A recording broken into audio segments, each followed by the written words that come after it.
Hello my friends and welcome. As I said to you yesterday, we have the good update from Ruzzian. As it confirmed by the deep state map resource, our guys liberated the village and Russians just ran away. Let's check out the timeline. So it was yesterday and it is today. You see how the situation changed for the last 4 days. Ukrainian army advanced quite fast in that position. Why was it possible? Because Ukraine broke through the Russian defense, which is mostly concentrated on the northern part of Ruzzian. There were 4 of the attack attempts performed by the Ukrainian army, and finally our guys made it. They broke through the Russian defense, and finally, with the help of lots of the artillery shells and lots of the JDAM bombs, the Russian forces were totally demolished. By the way, part of them decided to leave Ruzzian, but all of their infantry vehicles and tanks were kaput. So they had to run using their own feet. It was their mistake because they should have just surrendered to Ukrainian side.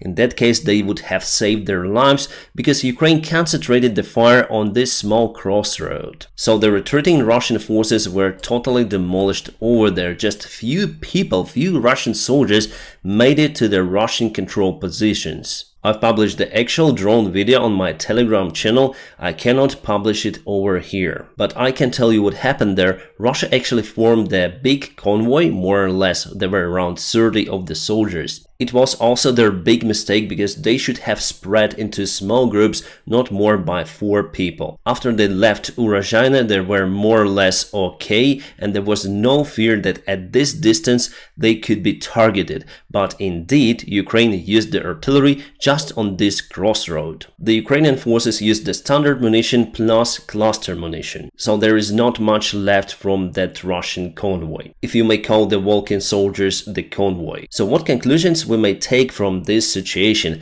The Russian command still doesn't care about their own soldiers. The evacuation wasn't properly organized, it was just running of the Russian soldiers somewhere to the south where they potentially might have reached the Russian positions. All of the Russian transport was lost. In its turn, it increased the infantry losses. So what should have been the proper actions for the Russian command to act in this situation? Let's speak from that perspective. After they lost this defense line that was really robust, but finally they lost it, they should have started the evacuation from the village immediately, using all of the vehicles, tanks, etc. to take out their forces. Because even for me, and I'm not a military expert, it was understandable 3 days ago that Russia would lose this village very soon, and everything goes as I predicted it. But now they lost not just the village, but the entire army group that was located over there. And that obviously lowers the morale of the Russian army in general, because everyone now understands that Russia lost Ruzzian plus their army in Ruzzian. The Ukrainian strategy is not like that. Let me show you the example. So there was the Russian breakthrough over here. They took part of the land and they're still controlling the territory behind the river. They took a couple of the villages over here, Nadia, Novoyehorovka, and the Ukrainian army just ran from those positions very fast in like 3 days. So Ukraine saw the resources that Russia started to use for that attack and withdraw the army from this place to the main defense line. Obviously, there were some of the small groups fighting in this area plus artillery fire on the Russian positions. That fire was enough to stop the Russian assault, and then with more reinforcements, Ukraine started the counterattack, taking back all of those territories. This is the awesome job from the Ukrainian command. That is how it should be. As you see, our generals are very flexible, they take non-starter decisions. Russians are just, okay, we should hold there and stay till the last soldier, or we should attack also till the last soldier. For example, what was the point to waste 25,000 Wagnerites plus lots of the regular army soldiers in Bakhmut? Yes, they've took the city or what is left from it, but Ukrainian army assaults towards it, and again we perform the counterattack with the risk for the Russian army being encircled. Well, now Russia does everything to stop the Ukrainian assault. They sent more forces to Bakhmut, so Ukrainian artillery has more job to do. Basically, we're melting the Russian army in the Bakhmut city. As for me, the Bakhmut city is the big mousetrap for the Russian army. And again, if we speak about the strategic perspective, look at the distance from Bakhmut till the nearest very important cities like Slavyansk, Kramatorsk, Drushkivka, Konstantinovka, it's very far away. Russia has absolutely no chances in its current state to reach those settlements. It's not possible. And for Ukraine, it's the main defense line in Donbass. Without breaking it down, Russia is unable to take control over the Donetsk Oblast that they proclaim to be the Russian territory. The other conclusion we have from Ruzzian is that we need lots of the artillery shells. Only with the help of artillery plus the aviation bombs, by the way, we were able to liberate this land. Only with the infantry, armored vehicles plus tanks, it could have been the bloodbath. Well, it actually happened, but not for the Ukrainian side. Alright, the next village for Ukrainian army to liberate is Davydov. As you can see, it's kind of small, there are just few of the buildings, but it has the natural obstacle, the small river over here and the bigger one over here. The good thing for Ukraine that our forces may advance from Staromayorsk and also from Ruzzian simultaneously from both banks of the river. And judging on the size of the village, I think it could be liberated very fast. However, we also need to think about this area. It is still controlled by the Russian forces. As you can see, there are lots of the forest lines that Russia used as their defense. There was also the fighting for Priyutna village, but our forces are still behind this river.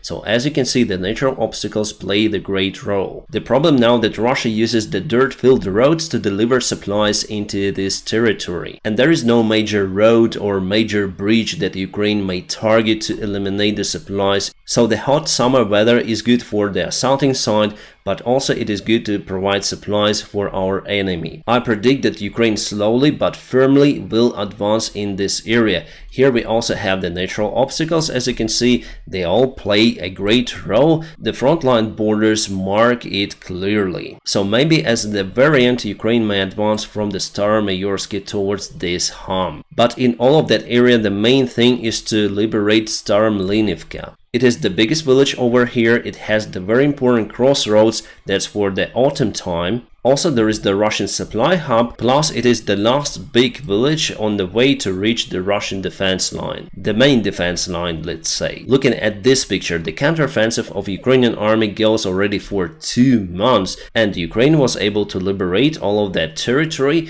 but it's the long way to go to penetrate the Russian defense. We broke through the first defense line, but the main one is unreachable for now. That is why I have the doubts if Ukraine is able to make this mission completed this year. We have the article in the Times that confirms my conclusion. They say that for sure Ukraine is winning this war because we have the initiative right now, but it won't be over by Christmas. Unfortunately, Russia has lots of the resources still, and this war may continue even for years. That is why our partners, our allies, our friends are preparing Ukraine for the future battles. There is now the hard work to prepare Ukraine for the spring counterattack. We all understand that because of the weather, the current counterattack will slow down to the freezing point in November. The new counterattack, or it's better to call it the assault operation of Ukrainian army, might be started in April. The Russian Major Tomov, also known as the Major Tom, was found. He was imprisoned by the Ukrainian soldiers during the landing operation in Kazachi Lahiri. In his short interview, he calls the Russian army to leave Ukrainian territory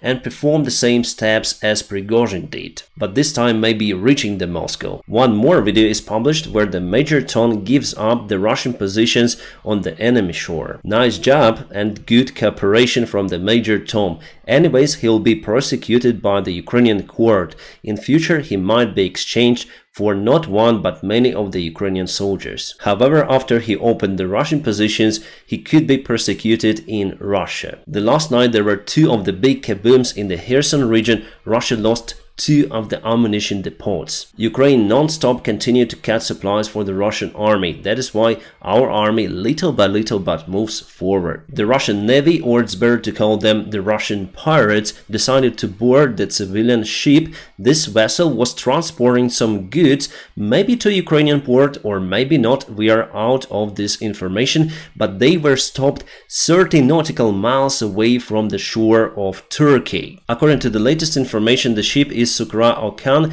it was in Ismail, Ukrainian port and was going to Istanbul. As you can see, the Russian soldiers detained the crew just on the deck. Firstly, this civilian vessel was stopped by the Russian military ship, and Russians even opened the fire but didn't hit this vessel. After that, Russia sent the K-29 helicopter to land their special forces on board. They performed some sort of the inspection of this vessel and left. The civilian vessel continued its way to Istanbul port. It is definitely outstanding unlawful actions from the Russian army in international waters against the international vessel with international crew, waiting for the reaction from the Turkish side. Alright, Poland is very serious to deploy the new military army near to the border of Belarus. They sent lots of the vehicles, lots of the artillery systems and infantrymen. From what I see, Poland could be the only country in the European Union that truly prepares for the war with Russia. They increased their military budget by 2 times. They ordered lots of the tanks, lots of the other systems and air defense as well. They want to increase their army also by 2 times. Actually, that's encouraging because Russia sees the huge force in Eastern Europe. But I don't think that Russia is capable to attack any kind of the NATO member countries after Ukraine. They are not even able to secure Urozhaina village. But they may of course perform some sort of the provocation attacks or sabotage attacks. About the Wagner group, British intelligence says that it's likely moving towards downsizing of the unit, let's say, because they have the problems in financing this big organization and Kremlin definitely refused to pay for them. So the most of the payments could be done by the Belarusian authorities. It actually contradicts with official resources of the Wagner army. They say they announced the new hirement of experienced Russian soldiers. Well, maybe they want to change some of their people for more experienced ones. One of the Russian ex-KGB high-rank officers says that Prigozhin has all of the chances to become the next president of Russia, or he could be eliminated by the current Russian leader. On his opinion, there are just 2 way outs for the destiny of Prigozhin, let's say. Russia has started to use the new modified versions of the Shahed drones,